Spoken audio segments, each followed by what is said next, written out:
Comment rédiger un contrat de prestation de service? Bonjour à tous, si vous ne me connaissez pas encore, je suis José de la chaîne Juris Business et je vous apprends à développer votre chiffre d'affaires en employant 3 variables, le marketing, le droit évidemment et l'aspect technique du business en ligne. Aujourd'hui, nous allons parler du contrat de prestation de service, mais avant ça, je vous invite à vous abonner en cliquant sur le petit bouton juste en bas. Je rappelle, en cliquant sur le bouton juste en bas, vous allez pouvoir bénéficier toutes les semaines d'un nouveau contenu exclusif qui va peut-être vous aider à développer votre chiffre d'affaires et votre business. Si vous êtes auto-entrepreneur ou micro-entrepreneur en création, je vous invite également à télécharger en bas les 10 fiches essentielles qui vous résument un petit peu tout ce que vous devez savoir sur la micro-entreprise pour éviter les petits pièges qu'on peut avoir quand on débute. Si c'est déjà fait, on passe à la vidéo et on va voir comment on rédige un contrat de prestation de service. Asseyez-vous tranquillement, prenez un petit café, posez-vous parce qu'il faut que vous soyez concentrés.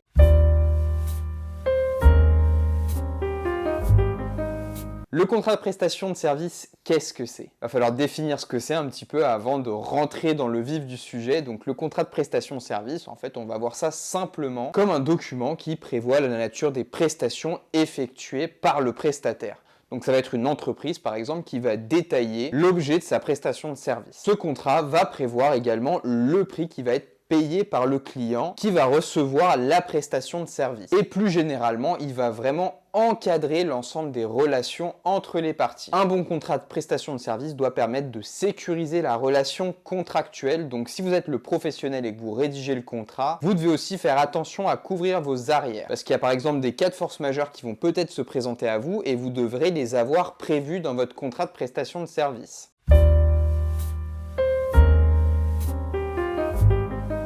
Mais voyons les intérêts des deux parties à encadrer la relation par ce contrat-là de prestation de service. Donc pour le prestataire avant tout, il s'agit de définir précisément la prestation qu'il va donner évidemment et le prix qu'il va recevoir en retour. Si on va collaborer avec un client sur une longue durée, c'est très intéressant parce qu'on va pouvoir se projeter financièrement et logiquement s'organiser plus facilement si on sait qu'à telle date on va recevoir un paiement du client. Pour le client, c'est logique, le contrat de prestation de service, il va lui servir d'appui pour connaître exactement l'objet de la prestation, donc ce que le prestataire va devoir lui fournir. Concrètement, c'est le travail qu'il attend du prestataire. Ce contrat pourra contenir également des obligations et des garanties que le prestataire s'oblige à respecter. En bref, le contrat de prestation de service va sécuriser les relations entre deux parties et ça va éviter évidemment le risque de litige. La partie qui respecte toutes ses obligations contractuelles n'encourt théoriquement aucun risque parce que tout est prévu.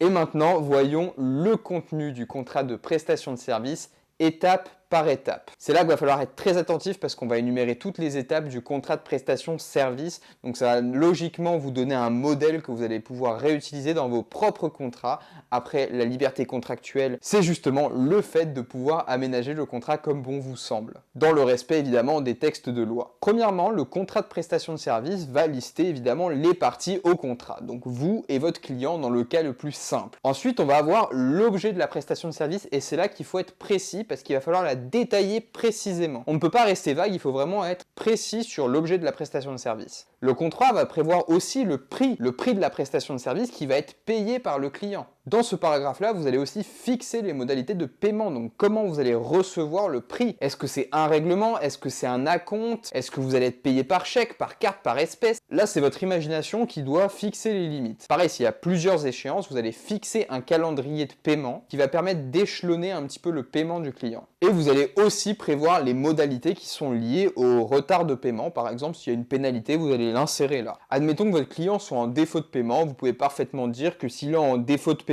sur plus de 30 jours, vous lui infligez par exemple une pénalité de retard de 40 €. Mais ça, c'est à vous de voir comment vous rédigez vos conditions dans le contrat, évidemment. Ensuite, les modalités de réalisation. Donc là, vous allez pouvoir mettre un calendrier, vous allez pouvoir fixer un calendrier avec une date butoir à laquelle, par exemple, les travaux doivent être réalisés en fonction de si c'est une obligation de moyens ou de résultats. Vous pouvez aussi inclure une durée au contrat, donc ça peut être un contrat à durée déterminée ou à durée indéterminée, c'est comme un contrat de travail par exemple, vous avez le CDD, le CDI, ça vous connaissez tous. Ensuite évidemment vous listez les obligations des parties, donc comme je vous l'ai dit ça peut être une obligation de moyens, donc par exemple le prestataire s'engage à tout mettre en œuvre pour effectuer cette mission, sans qu'il y ait un résultat concret au bout. S'il n'arrive pas au résultat escompté par le client, ce n'est pas grave, il est dans ses droits, il a rempli sa partie du contrat. Par contre, s'il y a une obligation de résultat, il devra tout mettre en œuvre, quels que soient les moyens, pour arriver au résultat qu'il a contractuellement accepté. Et pour le client, l'obligation, c'est évidemment de payer le prix. Dans le contrat, vous intégrez également les modalités de résiliation en cas d'inexécution. Donc si une partie ne respecte pas ses obligations contractuelles, vous pouvez résilier le contrat, c'est très important de le faire. Vous devez vraiment écrire et figer contractuellement tout ce à quoi vous pouvez espérer. Vous devez voir vraiment le contrat comme un moyen de figer vraiment à l'écrit tout ce qui peut éventuellement se passer. Il faut vraiment penser à tous les cas de figure pour se sécuriser en fin de compte. Et je vais rebondir sur ça pour parler des cas de force majeure parce qu'il faut aussi les prévoir. Ces cas de force majeure, ils peuvent par exemple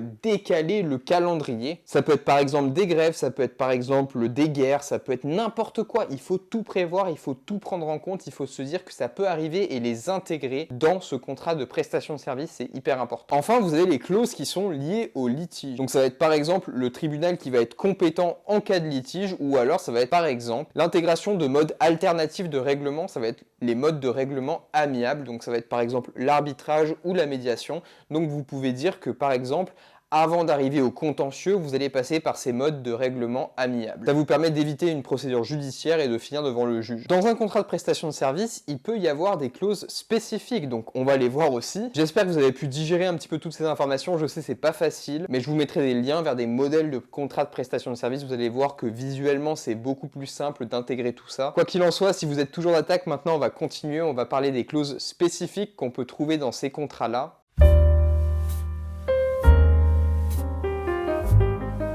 Donc on a par exemple les clauses de confidentialité. Ça c'est très pratique quand une entreprise va vouloir faire participer un prestataire à une étude de recherche et développement par exemple. L'objectif c'est que le prestataire, en signant le contrat de prestation de service, il s'engage donc évidemment à garder le secret et à protéger l'information qui est issue de la recherche et développement qui a été proposé par l'entreprise. Il y a vraiment beaucoup de modèles qui circulent sur internet, je vous invite à les regarder et à vous les approprier et surtout à les modifier parce que chaque contrat est différent et il faut vraiment faire du cas par cas. Ensuite, vous avez l'obligation de moyens ou de résultats. Comme je vous l'ai dit, l'obligation de moyens, le prestataire il va simplement s'engager à apporter tous ses soins, à tout mettre en œuvre pour accomplir son objectif. Et l'obligation de résultat, en fait, il doit accomplir le résultat, vraiment c'est fixé contractuellement, il doit arriver à tel résultat, quels que soient les moyens qu'il emploie. Évidemment, toujours dans les moyens légaux. La différence, évidemment, c'est que dans l'obligation de résultat, le résultat est déterminé dans le contrat. Dans l'obligation de moyens, le résultat n'est pas déterminé concrètement, textuellement, c'est pas écrit en gras. Ensuite, on a tout ce qui est règles déontologiques, donc tout ça, ça va pouvoir être intégré, mais ça ne concerne que certaines professions, par exemple les experts comptables qui ont des lettres de mission. Mais bon, ça, concrètement, c'est pas à monsieur tout le monde que ça s'adresse. Ensuite, il se peut que la mission comporte un transfert de propriété, et donc il faut prévoir ce transfert de propriété par une clause dans le contrat. On a ces clauses souvent dans le domaine informatique ou dans la recherche et développement, c'est assez courant également. Bon, je vous sens extrêmement fatigué, on arrive à la dernière partie, vous inquiétez pas, vous allez pouvoir souffler d'ici quelques minutes. On va voir comment formaliser le contrat de prestation de service.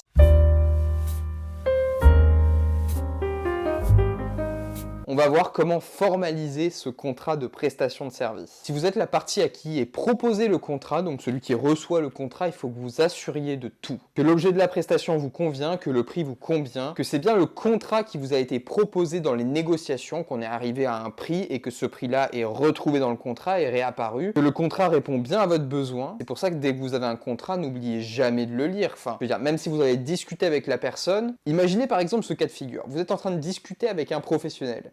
Vous fixez un prix, vous le déterminez, vous négociez avec lui, etc. Ce professionnel vous donne un contrat. Dans ce contrat, il y a 10% de plus sur le prix. Vous signez le contrat sans même regarder, sans même faire attention à ce que vous avez signé. Au final, qu'est-ce qui prévaut? C'est pas la négociation que vous avez eue à l'instant, c'est ce que vous venez de signer maintenant. C'est pour ça qu'il faut vraiment tout lire tout le temps. Et pour celui qui rédige le contrat, il faut vraiment tout prévoir, comme je vous l'ai dit, les cas de force majeure, il faut vraiment faire attention à tout. Il faut prendre la prestation de A à Z et se dire à chaque fois où est-ce que ça peut clocher. rédiger. Le contrat de prestation de service, c'est vraiment un outil qui est crucial dans le cadre d'une relation entre le prestataire et le client. C'est pour ça qu'il est vraiment conseillé de faire appel à des professionnels pour rédiger ce type de contrat. C'est le moment où je fais ma pub. Si vous voulez que je rédige vos contrats de prestation de service, n'hésitez pas à m'envoyer un mail à mon adresse professionnelle que je vous mettrai en dessous. J'espère en tout cas que la vidéo vous a plu, qu'elle vous a aidé à comprendre et à rédiger des contrats de prestation de service. Si c'est le cas, n'hésitez pas à vous abonner, à mettre un gros pouce bleu ou 2 ou 3 ou tout ce que vous voulez. Sur ce, moi je vous retrouve dans la prochaine vidéo. Ciao ciao.